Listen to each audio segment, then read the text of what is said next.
పండగైనా సంబరమైన మీ ప్రతి సెలబ్రేషన్కి only choice వేగా jewellers. Mahadeva శ్రీమాత్రే నమః. రాబోయే జూలై నెలలో ఈ యొక్క ద్వాదశ రాశుల వారికి సంబంధించి మేషం నుండి మీనరాశి వరకు కూడా ఒక సంచలనమైనటువంటి మార్పులు మీరు గమనించవచ్చును, చూడవచ్చును. గత మిథున రాశి వారు కావచ్చును, తులారాశి వారు కావచ్చును, లేదా పలానా రాశి బాగుంది అని అందరూ చెప్తున్నారు. చెప్పినప్పటికీ కూడా సిచ్యువేషన్ మీకు తెలుసు, మాకు బాగా లేదే, మరి బాగుందని చెప్తున్నారు ఏమిటి అనేటువంటి పరిస్థితులు. 9వ భావంలో గురువు ఉంటే ఎంతటి అద్భుతమైనటువంటి ఫలితం ఉంటుందో అందరికీ తెలుసు. మరెందుకు తులారాశి వారికి గత 2025 బాలేదు అనేటువంటి డౌట్ కానీ క్వశ్చన్స్ కానీ మీకు ఎప్పుడైనా వచ్చాయా? సరే, ఏదేమైనప్పటికీ కూడా గోచారము గ్రహచారము రెండు కళ్ళ లాంటివి. రెండు కళ్ళ లాంటివి. రాబోయే జూలై నెలలో 24వ తారీఖు శనైశ్వరుడు వక్ర దృష్టి, అదేవిధంగా ఈ యొక్క జూలై నెలలో గురువు సూర్యునితో కలవబోతున్నాడు. మరి దీనివల్ల ఇరు రాష్ట్రాలు కావచ్చును, దేశానికే కావచ్చును పెను ప్రమాదాలు ఉన్నది. భూకంపాల, మరి అధిక వర్ష సూచనల, కొండ చర్యలు విరిగి పడేటువంటి పరిస్థితులు, లేదా ఈ యొక్క వాటర్ రిలేటెడ్ ప్రాంతము చాలా ఇబ్బందులలో ఉంటుంది. లైక్ అంటే నదీ తీరాలు కానీ, సముద్ర తీరాలు కానీ. ఇక అదేవిధంగా శుక్రుడు కేతువుతో కలవడం ద్వారా బ్రేకప్స్ అయినటువంటి వారు మళ్ళీ కలిసే ఛాన్సెస్ ఉన్నాయి. లేదా కొంతమేర ఎవరైతే ఈ బుధుడు కూడా వక్ర దృష్టి కర్కాటకం నుండి మీ యొక్క లగ్నానికి, అంటే మిథున లగ్నానికి వక్ర దృష్టి ఉండడం, ఇన్ని గ్రహస్థితులలో చాలా అవకతవకలు కానీ ఇబ్బంది కలిగించే సందర్భాలు చాలా ఉన్నది. మరి ఇందులో మీ రాశి ఏమిటి అనేటువంటిది తప్పకుండా కామెంట్ చేయండి. తులారాశి వారు ఎవరైతే ఉన్నారో ఈ 2026 మరి జూలై నెలలో అన్నా మీకు మంచిగా ఉండబోతుందా? ఆగస్టు 4 నుండి మీ జీవితం మారబోతున్నది. ఇది రాసి పెట్టుకోండి. ఖచ్చితంగా ఎప్పుడైతే గురువు పుష్యమి నక్షత్రానికి ఎంటర్ అవుతున్నాడో ఈ ఆగస్టు 4వ తారీఖు నుండి తులారాశి వారు ఎవరైతే ఉన్నారో రమేషు, రాజు, రంజితు, ప్రమోదు, ప్రదీపు, ప్రవల్లిక, ప్రసన్న ఈ పేర్లతో ఉండేటువంటి వారు ఎవరైనా మంచిది. మీకు 2025లో బాలేదు, ఎస్ ఆర్ నో మీరు కామెంట్ చేయండి.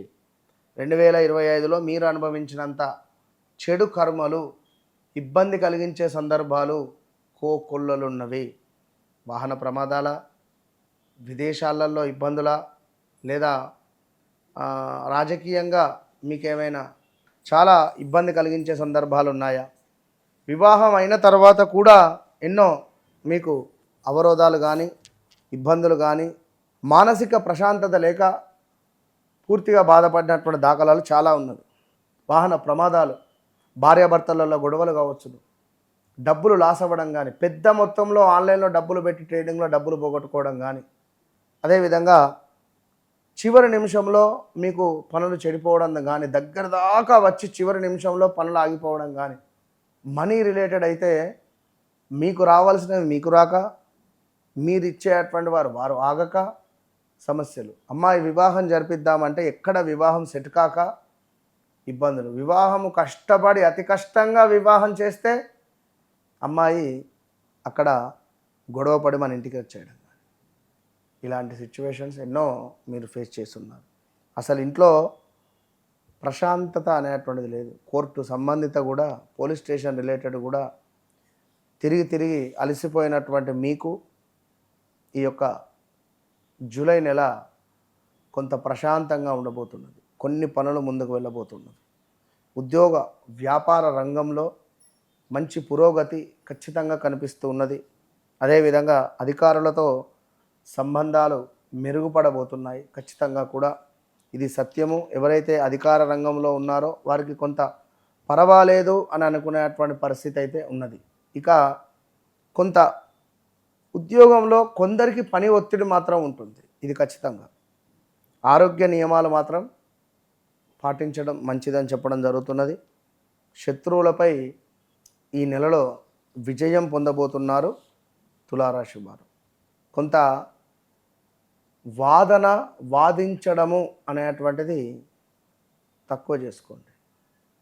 ఎందుకు అంటే లైక్ మీరు చిన్నపిల్లలతో చిన్నగా, పెద్దవారితో పెద్దగా చట్టము, న్యాయము, ధర్మము అని అనుకునేటువంటి విధంగా మీ మనస్సు ఉంటుంది.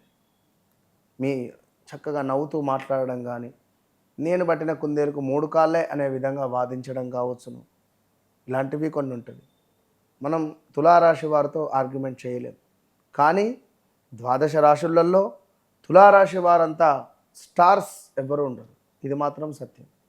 ఇక అదేవిధంగా కొంతమేర ఈ తులారాశికి సంబంధించినటువంటి వారు ఎవరైతే ఉన్నారో తండ్రిని కోల్పోవడమో, తల్లిని కోల్పోవడమో లాంటివి కూడా గతంలో జరిగిపోయినాయి.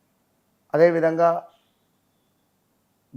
మీకు ఇంకొక విషయం ఏమిటి అంటే, అదృష్టంగా కొన్ని విషయాలు కోఇన్సిడెన్స్గా జరిగిపోబోతున్నాయి ఈ నెలలో. విద్యా విదేశీ వ్యవహారాలలో ఖచ్చితంగా పురోగతి మాత్రం 100% కనిపిస్తూ ఉంది. సో ఇంకా ఎవరైతే మీ వ్యక్తిగత జాతకరీత్యా గురువు ఏ స్థానంలో ఉన్నాడు, మీ లగ్నాధిపతి ఎక్కడున్నాడు, ఇవి తప్పకుండా తెలుసుకునే బాధ్యత మీది. ఇప్పుడే ఏమిటి 2017లో కూడా కొంత ఇబ్బందులను ఎదుర్కొన్నారు. 2016-17లో కూడా మానసికంగా కానీ, డబ్బు పరంగా కానీ, స్థాన చలనం కానీ, ప్రదేశ మార్పులు కానీ ఎన్నో ఉన్నవి. మరి ఇప్పుడు మీ జీవితంలో ఒక వెలుగు రావాలి అనుకుంటే, మీ జీవితంలోకి నేను రాకముందు, నేను వచ్చిన తర్వాత అనేటువంటిది ఖచ్చితంగా ఉంటుంది. ఇంతటి మాట నేను ఎందుకు చెప్తున్నానో అర్థం చేసుకోండి. మీరు లాస్ట్ డే అనుకుంటారో, ఫస్ట్ డే అనుకుంటారో, సెకండ్ ఒపీనియన్ అనుకుంటారో మీ ఇష్టం. నన్ను కలవక ముందు, నన్ను కలిసిన తర్వాత మీ జీవితంలో ఒక వెలుగు మాత్రం ఉంటుంది. All the best.